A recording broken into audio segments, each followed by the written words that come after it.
കുടുംബത്തിന്റെ കാര്യം കേട്ടാൽ മുഖം തിരിക്കും. അല്ലേലും അമ്മിണിക്ക് ഒടുക്കത്തെ കൂലിയ. 3 കല്ല് കൂട്ടി ചെമ്പ് വെച്ച് കാരമിട്ട് വെള്ളം തിളച്ച് തുണികൾ മുക്കിയെടുത്ത് ഇടിച്ചു കഴുകി പിടിഞ്ഞെടുത്താൽ നടുവോടിയും. അതിനാ കൊച്ചമ്മ ഈ കാശ്. കൈത പൂക്കുന്ന കായലോരത്ത് തുണികളൂരി പിഴിയുമ്പോ കടത്തുകാരൻ ചെക്കനുണ്ടൊരു കള്ളനോട്ടം. ആ ചെക്കനെ എനിക്കും എൻ മനസ്സിനുള്ളിലെ കള്ളനായി. ആനന്ദപുരത്തെ നമ്മളത്തു മനക്കലെ കരുണിമട്ടം പുരാട്ടി.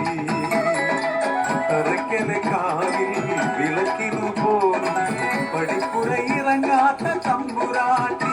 ആ മനക്കലെ വീടും ആരി കൊച്ചമ്മിണി പടിപ്പുര കേറിടാൻ കഴിവുള്ളോള്.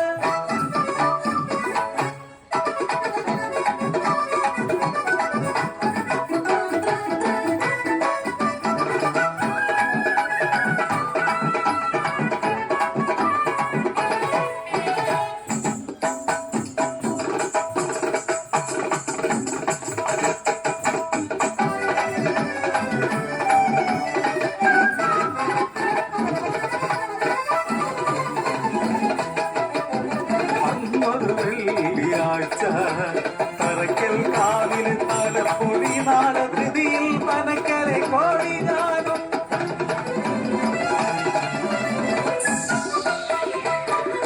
കയ്യിലും തലയിലും ഭാണ്ഡങ്ങൾ പേറി പടിപ്പുര ഇറങ്ങി നടന്നിടവേ ഒരു കുഞ്ഞൻ കരച്ചിൽ അറിയാതെ മനസ്സിൽ തോന്നിയതോ.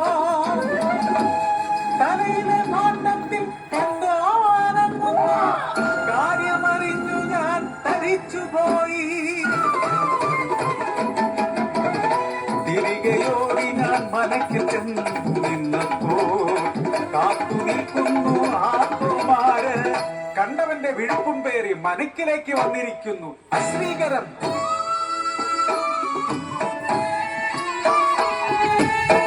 ആകെ പകച്ചുപോ ഇനി എന്തു ചെയ്യുമെന്നറിയാതെ. അമ്മയല്ലെങ്കിലുമെൻ പെൺമാനസം ആർദ്രമായി വിതുമ്പി നിന്നു.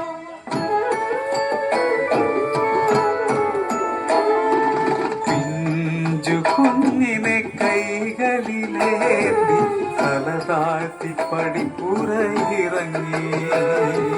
നാട്ടാർക്കു മുന്നിൽ പരിഹാസമാ.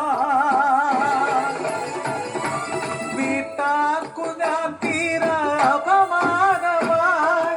സ്നേഹിച്ച പുരുഷനും കൈവിട്ടു തന്നെ.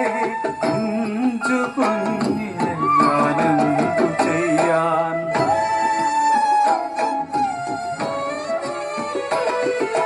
വിഴുപ്പെല്ലാം വെളുപ്പാക്കും വെള്ളോത്തിയമ്മിണിക്ക് പാരാന്റെ വിഴുപ്പിന്റെ പഴി ജീവിതം. മേലാളർ കീഴാളർ ഇരട്ട ത്രാസിലെ നീതികൾ. സത്യത്തെ മറയ്ക്കുവാനാവില്ല ഒരിക്കലും. വളരുമി സത്യം നാളെ നാടിന്റെ സത്യമായി വളരും. നാടിന്റെ സത്യമായി വളരും. വിഴുപ്പെല്ലാം വെളുപ്പാക്കും വെള്ളോത്തിയമ്മിണിക്ക് ആരാന്റെ വിഴുപ്പിന്റെ പഴി ജീവിതം. ആരാന്റെ വിഴുപ്പിന്റെ പഴി ജീവിതം.